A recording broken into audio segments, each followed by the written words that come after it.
Can you tell me a little bit about your story and your background in campaigning? Okay, is it the campaign for trying to make a difference in the world or personal? Maybe a bit of both. Maybe. Okay, so basically, I grew up, as most people did, a very disturbed childhood. Mm-hmm. And I never really had a voice. It was always being dictated to, so on and so forth. And I mean, to go into the details, they're quite graphic. You know, I was born by people who were very young. They were forced to get married because it was one of those things that you did in that day. I was born, my mother couldn't cope with me, so she basically abandoned me to her own issues. You know, it's not her fault. This is what happens when you've got mental health issues. People are quick to judge. But anyway, irrespective to that, I was placed with my father's grandparents, who were very elderly anyway. And as a child, I always remember being blamed that I was in place with my grandparents due to the fact that they were so old, etc. My father got married. I didn't successfully enjoy the new relationship. I actually became paralysed for 13 weeks and quite muted in Children's Hospital, where I then, when I recovered and I was actually quite happy, I actually tried to make myself ill so I didn't have to leave because I felt comfortable. Moving forward through life and so on, didn't necessarily make all the wisest decisions. Got to meet my biological mother when I was older, reverted within myself, and got to see, or got to learn rather, her mental health issues from spending time with her. So then I had to cut her out of my life. Due to these things, you then end up in relationships that, because you're searching ultimately then to feel loved by somebody, and unfortunately I was in very, very abusive relationships. The latter one being where Crown Court, High Court, etc. are involved, and where I've always had to also address the issues of this in another court case, because where I was failed by the system of the law to serve the law and protect in aspect of, you know, the police's hands are tied up with so many criteria themselves that they can't necessarily deal with everything in one go. So from there, from every aspect of life though that I've been through, I've always gone and got myself educated to understand why I do the things. As in, I haven't actually done anything wrong. The only person I ever ended up hurting was myself. I've never hurt another person, ever. And I educated myself through my life with understanding why people they do what they do, why I do what I do, why I allow myself to be targeted, so to speak. And my one thing in life has always been to help people anyway. I mean, when I was young, I was sent to see the Queen. I started my own charity when I was 10, and solely by myself at 10. And I got to put some money in a cradle, courtesy to the Queen, for my recognition of money that I'd raised for children in need. Through stages of life, I've been inside Pugsy Bear, BBC Pebble Mill when it was in Birmingham, through another company that I was working for, and I love that.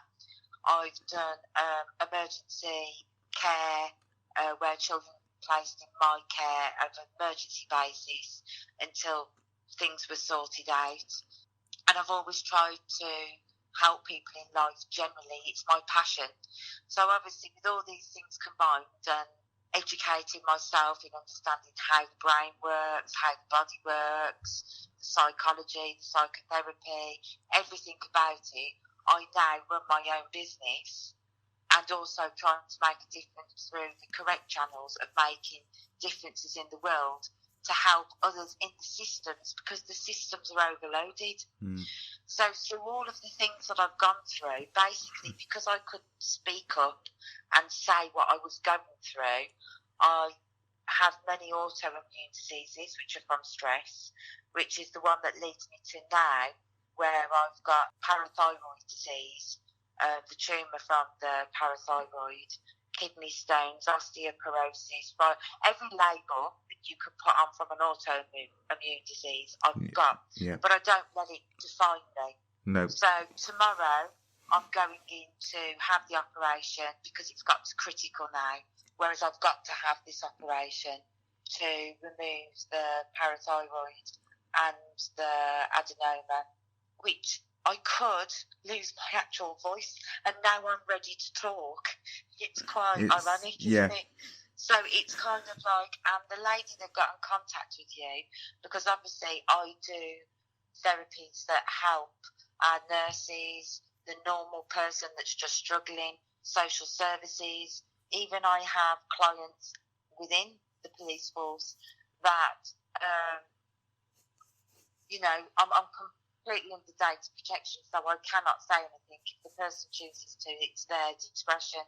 Yeah. But I've helped these people to become independent, and I want to carry on this, because I think that because I've studied the whole genre of everything to do with life per se and how your body reacts to it, I think that I'm probably more adept as a therapist than most therapists that we have, because everybody just does one criteria, whereas I cover the entirety, and also I have the empathetic understanding of what somebody's going through, so I don't do textbook. Yeah. I go by the person. Mm-hmm. You incorporate a bit of everything, but when you have the actual empathy, without allowing that to impact on your therapy that you're giving, you get to have a third voice, the voice of reason, because everything has a voice. Mm. Silence has a voice. Your body reacts to a voice. And so on and so forth. So really, that's what it's all about. And tomorrow now, it's kind of, will I have my voice? Will I won't have it? I mean, whatever's going to happen is going to happen, but you can't predict the future. The future will be shown to me tomorrow, and how I recover from that. Yeah. But obviously for me, it's huge in my campaign. My campaign is to get myself promoted, because I don't advertise. I do everything by word of mouth, purely because I haven't got an ego. Yes, and that might be sense. Quite detrimental to me in how I get myself known. But I've had clients come through because it's worked for them, and they're always recommending people. Yeah. But I don't want to be thrusting another therapy service that gives labels that can be quite detrimental. Yeah. Ironically, when I did my mental health first aid, and I was going through everything, and I said, well, everything that you're given a label to, I said, is under the umbrella of Jesus. I said, but yet we use the Holy Bible in a court to swear by the truth. I said, so it's quite funny how all these labels arise.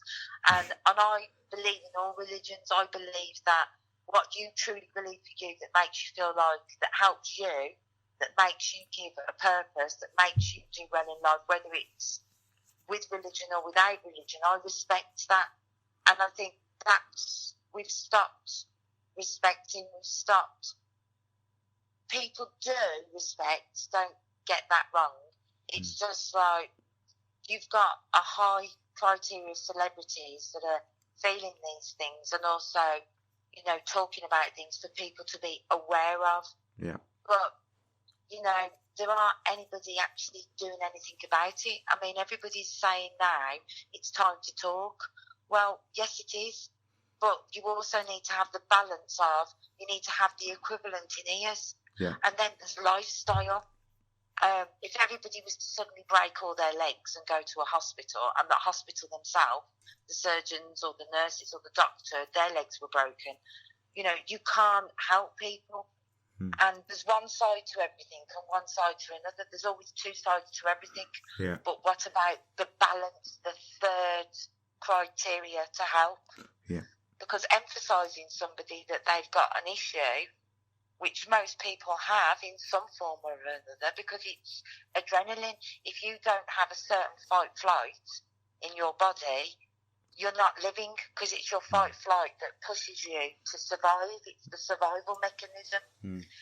But then if you go into too much of a rest repair, you then end up in dire straits of, well, where do I go from here? And you become lethargic.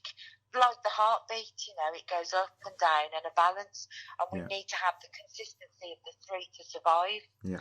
But we're in a world where everybody's fighting against one another, or actually identify that we do need help with one another. And then the COVID and so on and so forth. We're in unprecedented times where everything is at the root of, mental health. And I think even saying mental health, some people find that quite offensive. Yeah. Because it's just life. There's almost a stigma with it, isn't there? Still. Yes. It's like it's okay to say, it's okay to be okay. But then you're saying, right, I've still got a mental health issue because it's okay to be okay. Yeah. Yes, there's the stigmas with everything. And it's about letting go of labels and saying, this is part of life, and what can we do to actually help you? And even that sounds quite patronising, because people will turn around and say, well, I need this sorted and I need that sorted. But, truly and honestly, right, nobody knows what's going to happen. We have to take each day as it comes. And we kind of have to set goals. But the most people that I feel need the help are the systems. The law system needs to be updated. The justice system needs to be updated. There needs to be changes within the systems to help the people. So not from the people within the system, it's the system itself that needs changing. Yes. Yeah, that makes sense. Yes. Okay. Yeah. Sorry, that's exactly what I meant. Yeah. It's the actual system.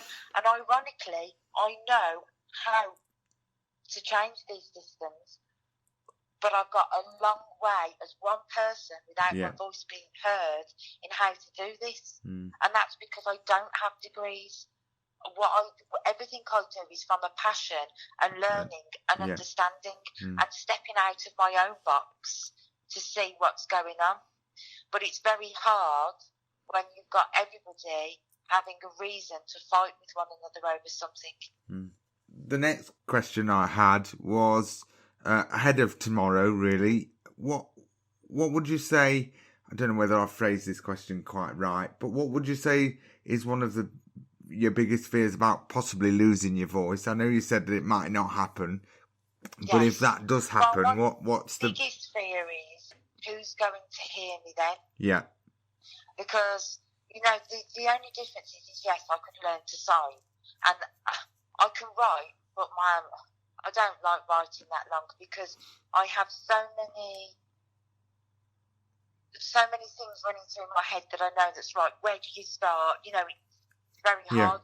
And nothing has an emotion from my emotion. Yeah. When you read something or when you're giving sign, there's a voice in that, but it's your own voice. Yeah. It's your inner voice that when you read a book, it's how you interpret it.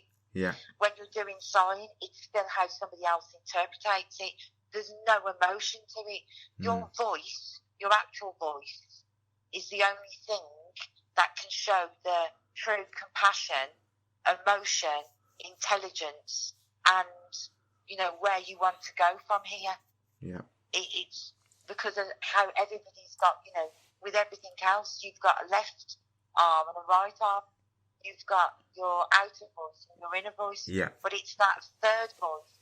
That's the voice of reason, of how your body shows the voice, how a book reads the voice, from a balance. Yeah. And for somebody to understand exactly what I need to say and how I want to explain things, I have to use my voice, because it wouldn't make the right impact. You can't get your words. You can't No, get your exactly. point. You can't get your point across Yes. as I'm not well without saying your that. voice. Yeah.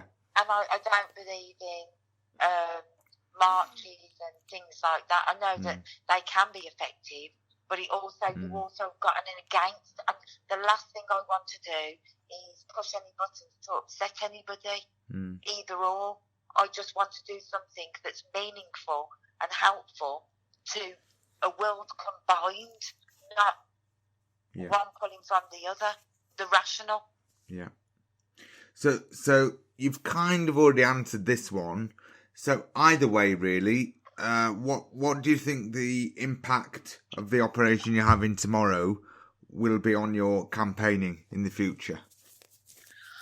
Well, it's ironically, yet again, it's from my illness and from what I'm having to go through that people are now. I mean, I've been trying to get in contact with celebrities, with newspapers, with radio stations, with so on and so forth, for somebody just to listen to my perspective on something and see if it makes sense to a lot of people. And nobody was interested. It was only from the fact of my health scenario as it is now that a few people have said, oh yes, we're interested. And isn't it a shame that it's come to the fact that people only recognise something or willing to listen to something when there's a detriment involved in it? Yeah. And yet it's positivity I'm trying to give out. Yeah. I completely understand what you're saying. Everything you've said so far, I just keep sitting here nodding my head, which is good. Thank you. That's all right. So one of the other, I've got a couple more questions. So what would be your advice for others in similar situations to yourself? I know that's a difficult question to ask or to answer. Well, I would like the people that are in similar situations to contact me so that we can put our heads together and try and do something positive. And when I say I empathise with all criterias, I also empathise with all criterias through my own personal life, you know, and through my children. It's like I have a son that was born premature who has Asperger's, who is actually a woman and is on a waiting list and is infuriated by the waiting list because she can see that she's a woman. I have another child who's mixed race who feels that the voice needs to be heard, but he doesn't want to be seen as one of those people that's saying that white people don't matter too, because all lives matter. But it's, you know, black people have suffered so much and they are raising their voices now. But then that causes the opposite effect, doesn't it, with other people saying, well, my life matters too. But it's just emphasising that, like with the voice, there's no colour to a voice. There's no disability to a voice. It's just a voice. It's a voice of reason. So I want people that are struggling in every level, the ones of anybody, any shape or form.